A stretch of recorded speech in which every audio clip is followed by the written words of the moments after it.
Stay at home, stay safe and healthy.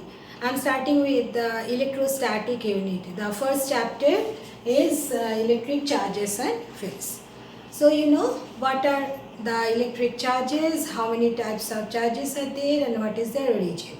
Means inside the atom there are electrons, proton and neutron, and electron is the source of electric charges, everybody knows. And you know that due to transfer of electron we get a positively charged body or negatively charged body. When a body due to elements loses electrons, then it becomes positively charged, and when it gains electron then it becomes negatively charged. Alright. And then what is the SI unit of electric charge? Coulomb. Everybody knows, that's why I am not writing anything on the board. What is the SI unit of electric charge? That is Coulomb, and it is coming from the relation that I is equal to Q by T. Clear? So if 1 ampere current flows through a circuit in 1 second, then the charge passing through the circuit is nothing but 1 coulomb. Alright? And there are three important characteristics of a charge. Alright? First point is quantization of electric charge. What is the meaning of quantization of electric charge? That also everybody knows, all of you know, that whenever you consider a charge body, then the charge present in a charge body, it is integral multiple of charge of an electron. Means if you consider Q be the charge present in a body, then it is given by N into E, where N is an integer and E is the charge of an electron. Means whenever we charge a body, that is due to transfer of a whole electron, we cannot transfer fraction of electronic charge. Alright. So that is quantization of electric charge. Then second point is conservation of charge. Conservation of charge means what? That we cannot create charge, we cannot destroy charge. Alright. If you consider the charge of an system, then electric system, an isolated system, then the charge of the system is constant. We cannot create charge or we cannot destroy charge. Now you will learn about this in later on in the modern physics chapter. You will see there are two reactions, nuclear reaction. One is known as pair production, another is known as pair annihilation.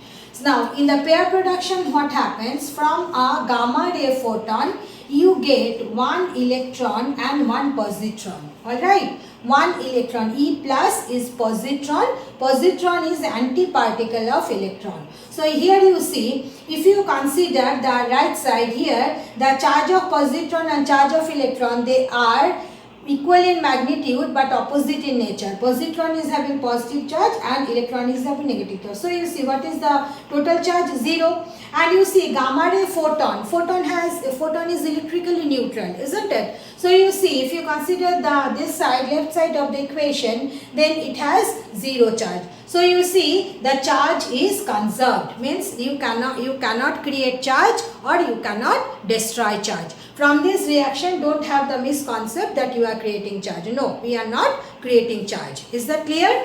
Then in pair annihilation, what happens? If you take one electron and one positron together, they produce two gamma ray photon. So in this case also you see here, don't think that electron was the positively charged, electron is negatively charged, positron is positively charged. When they are combining, they are getting lost. No. Charge is not destroyed, because you see in the right side of the equation, what is the charge? Total charge 0. What is the total charge of the left hand side? It is 0. What does it mean? The charge is conserved. Alright, we cannot create charge or we cannot destroy charge. Then the third property is the invariance of charge. What does it mean? If you consider the moving charge and if you consider a rest charge, both of them will have the same charge. Means charge never changes due to the motion. Alright, we have already studied, you have already studied it in 9th standard, 10th standard, that mass, it changes when if you consider a moving body and if you consider a rest body, then mass changes, isn't it?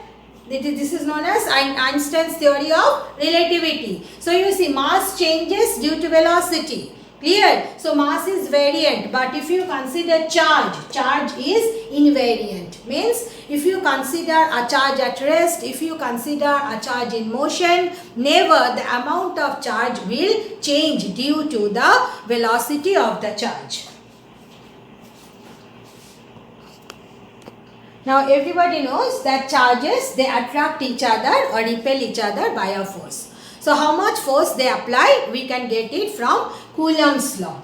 Alright, and what Coulomb's law states that if you have two charges, point charges, remember these are two point charges having charge Q1 and Q2 separated by a distance r apart, then according to Coulomb's law, the force acting between the two charges, it is directly proportional to product of the two charges and it is inversely proportional to square of the distance between the two charges. Alright, this is Coulomb's law. So if you combine them, what you can write, F is proportional to Q1 Q2 by R square. So F will be some constant into this. Alright, now this constant we denote it by 4 pi epsilon naught. Epsilon already you studied in 10th standard. I taught you that how to write it. Epsilon, it is a Greek letter and we write like this. Epsilon naught Q1 Q2 by R square.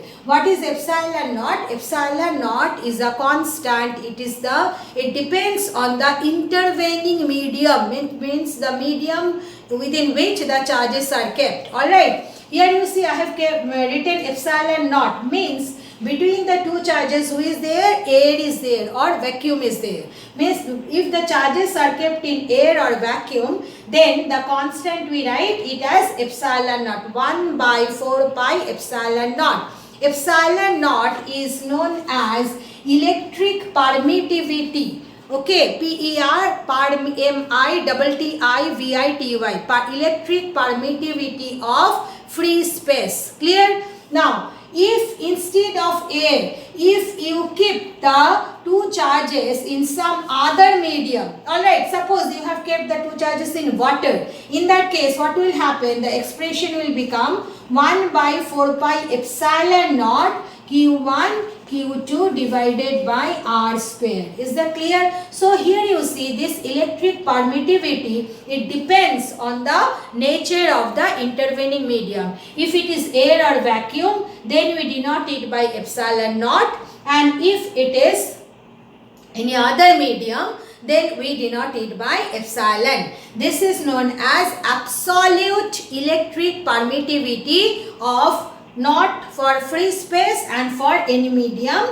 It is absolute permittivity of that medium. Is that clear? Now here you see I have written F is 1 by 4 pi epsilon Q1 Q2 by R square. Only F I have written, I have not given the vector sign. Means what? It is the magnitude I have written. Alright, magnitude of the force is written. Now this 1 by 4 pi epsilon naught, the value is 9 into 10 to the power 9 Newton meter square Coulomb to the power minus 2. Just look at this expression. 1 by 4 pi epsilon naught is F into R square divided by Q1 into Q2, isn't it? So what is the value of the 1 by 4 pi epsilon naught? This one is an important relation. You are supposed to remember it. Alright. 1 by 4 pi epsilon naught is 9 into 10 to the power 9 Newton meter square, then Coulomb to the power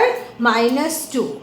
What is the dimension of 1 by 4 pi epsilon naught? So from the relation you see 1 by 4 pi epsilon naught, you can write it as F into R square by Q square. Alright. What is the dimension of F? ML T to the power minus 2. Dimension of R, L. So it will become L square. What is the dimension of Q? AT. So divided by Q square, it will become A square T square. So you see what you are, if you simplify what it is coming, M L to the power 3, then it is T to the power minus 2 by T square. So it is becoming T to the power minus 4 and 1 by A square. So it is becoming A to the power minus 2.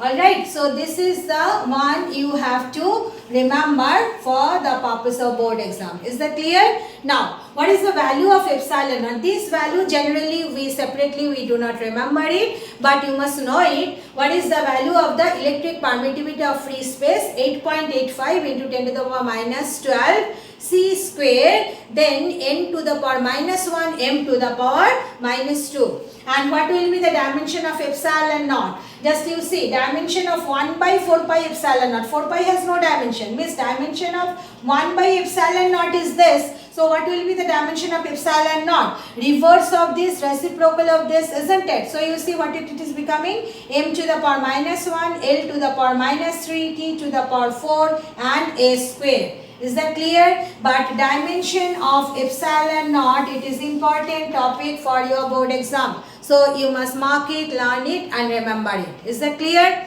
Now, what I said, epsilon naught is the absolute permittivity of free space and epsilon is the absolute permittivity of a medium. Now, for a medium, we again define another term that is known as the relative permittivity or dielectric constant. Very important topic, frequently asked topic.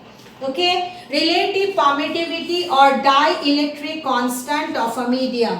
We generally denote it by K. Is that clear how we define? It is the ratio of the absolute permittivity of the medium to absolute permittivity of free space. What does K represent? Dielectric constant of a medium. Alright. So dielectric constant of a medium, you see, it is also known as relative permittivity. Means you are comparing. Okay, comparing means ratio. So ratio of what? Absolute permittivity of that medium divided by absolute permittivity of free space. So you see, you can write down absolute permittivity of a medium is given by K into epsilon naught. So either you remember this relation or you remember this relation. Is that clear? So you see, the force acting between two charges when it is kept in any medium of a dielectric constant, it is given by this relation.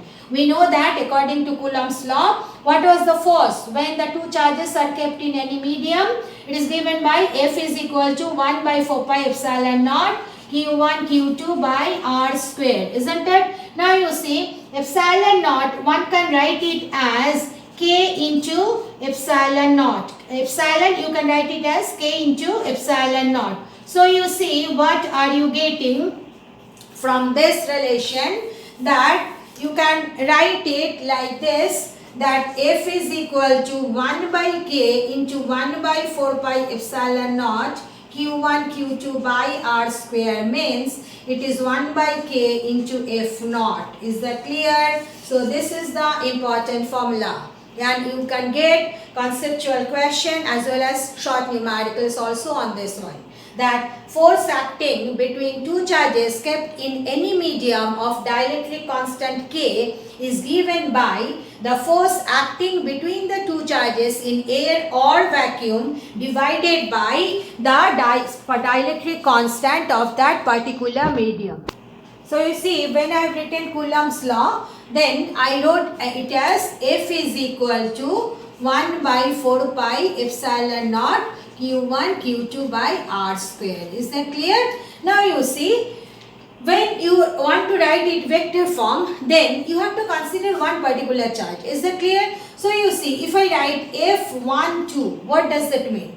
F12 means force on charge 1 exerted by 2. I repeat, what is the meaning of F12? Force on charge 1 by charge 2. Is that clear? So you see, in this case, if I want to know what is the direction, then according to Coulomb's law, remember that the force always acts along the line joining the two charges. Alright, but the question is in which direction. So if you consider Q1 and Q2, they are of same type, then the like charges, they repel each other. So you see, Q1 will be pushed by Q2 in this direction. So you see, F12 it is acting in which direction? The force F12, it is acting in this direction. Alright. So you see, F12, it is acting from 2 to 1. Is that clear? So how I can write down the direction? By writing the unit vector R21. Means from 2 to 1. Is that clear? From 2 to 1, R21. And why I have given the unit vector sign?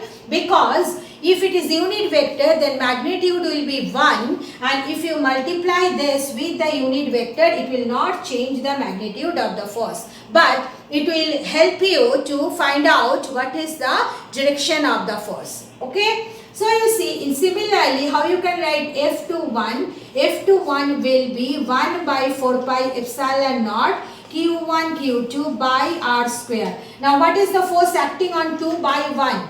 2 is pushed by 1 in this direction, isn't it? So you see, it is in this direction. Means what? From 1 to 2. So what will be the unit vector? It will be R12. Is that clear? So this is the vector form of Coulomb's law, and generally question comes in board exam also. Write Coulomb's law in vector form. Then what you have to do? You have to draw this diagram and you have to write either F12 or F21 by putting the vector sign and showing the direction by properly writing what is the unit vector for that. Is that clear? Now in this case, you see, I have written Q1 Q2 by R square. What is R? R is the distance between Q1 and Q2. So here you see, I have already written that if you consider the magnitude of the vector R12 and if you consider the magnitude of the vector R21, I hope you can remember how to write the magnitude, is equal to R. They are equal.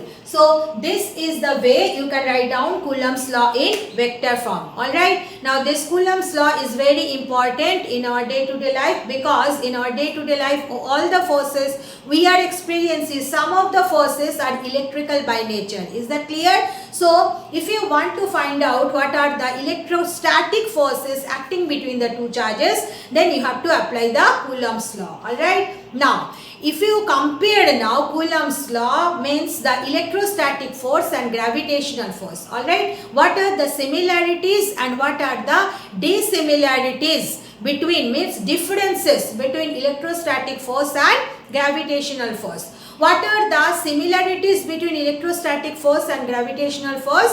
That in both the cases, force is inversely proportional to the square of the distance of separation between the two bodies, maybe charge or maybe mass. Is that clear? This is the first point of similarity. What is the second point of similarity? That both the forces are central force. Central force means what? The force which acts along the line joining the centers of the two bodies. So both the forces are central force. Is that clear? So these are the two similarities between the electrostatic and the gravitational force. Clear? But what are the differences? That is important, and you may get a probable question for your board exam. So you must note it down also. What are the differences between electrostatic force and gravitational force? Gravitational force is attractive by nature, always attractive by nature, alright? Whereas electrostatic force, either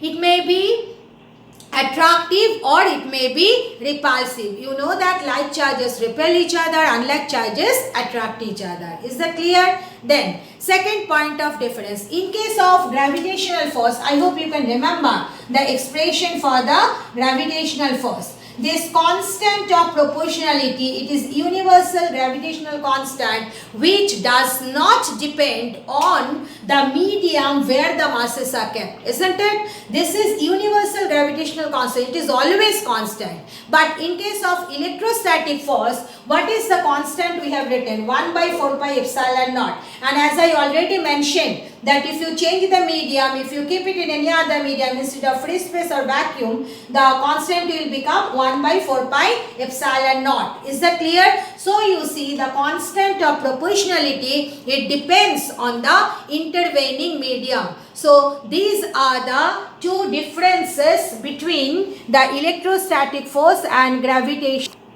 Now as you know that force acting between the two charges in any medium is given by force acting between the same charges kept at the same distance in space divided by the dielectric constant of the medium. Alright. So according to this formula, if you plot F versus K graph, you see here F into K is equal to F0. It is constant. Alright. So you see, if you can draw a F versus K graph, it will be a rectangular hyperbola. Is that clear? Again, if you consider the electrostatic force acting between the two charges, it is inversely proportional to the square of the distance of separation between the two bodies. Means F is proportional to 1 by r square. So if you plot F versus r graph, it will be also a curve, but you just see, look at this two curve. What is the difference? The depth of the curve is more here. Alright. So it will also be a curve like this. Clear? Then next one is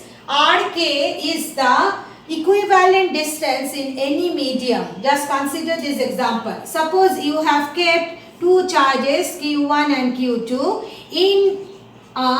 in free space or vacuum at a distance 15 centimeter apart.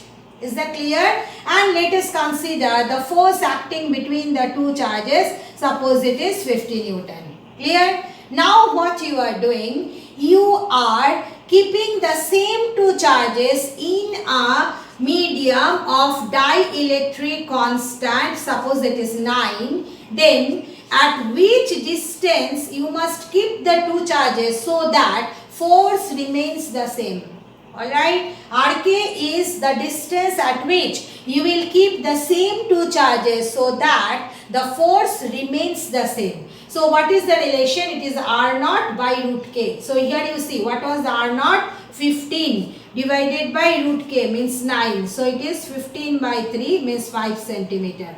Means if you keep two charges Q1 and Q2 at a distance 15 centimeter in air and they are experiencing the force 50 Newton, then if you keep the same two charges at a distance 5 centimeter in a medium of dielectric constant 9, they will experience the same force. Alright. So this is the relation and these two graphs you must learn and remember, and don't forget it till your board exam is over.